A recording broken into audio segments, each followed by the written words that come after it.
Everything's looking really good. I'm just going to pick up on the action, which is where the triple is. So both the triple here and the next obstacle over here. Am I looking at that right? That's spaced pretty far apart.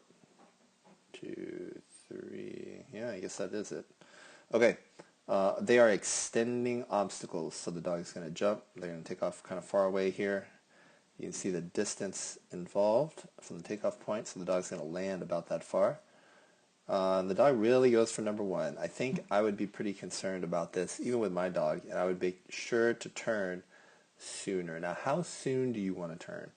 I generally want to turn as soon as they're coming up over the jump. You can see that as your dog is in the air, you're still very much driving forward. A little bit blurry, a little hard to see, but your chest is forward. There's no turning yet. Now, maybe there's a lot of distance to go before you feel like you can turn your dog. Here, you turn your dog, and your dog just is already pretty committed.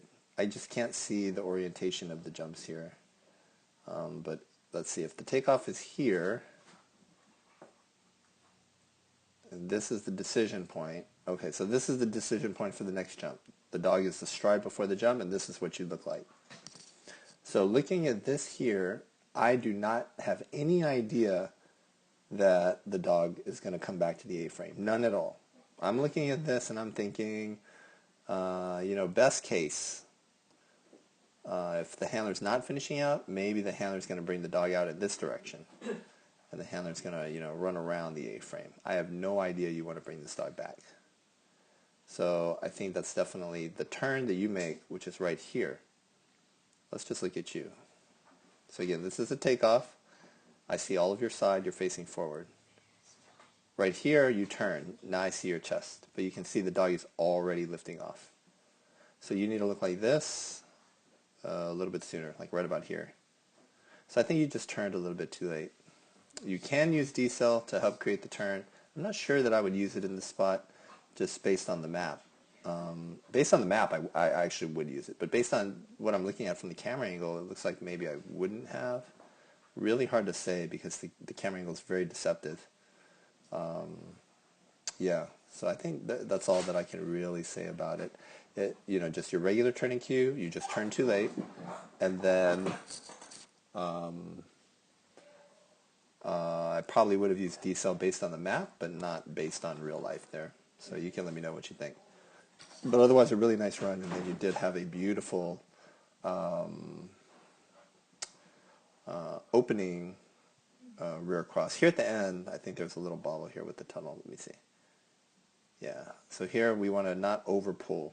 So you're hanging back and lateral, and you're going to over rotate, kind of hang back to try and bring the dog into the correct end of the tunnel. But here's where you want to use your opposite arm and your throttle handling so you can keep running in without having to slow down and run away and pull away. This lets you drive in really hard. You can actually just run right at the correct end of the tunnel and use your opposite arm to like a magnet, just bring your dog with you. So that I think that throttle handling skill is something that you definitely want to work on in this tunnel. You just see it. It's so common in American dog agility right now, especially in the American Kennel Club. Let me just show you the really good rear cross. It's the rear cross right before the table here. And here it is. Good setup. So I like this. You're nice and close to this wing here of the red jump.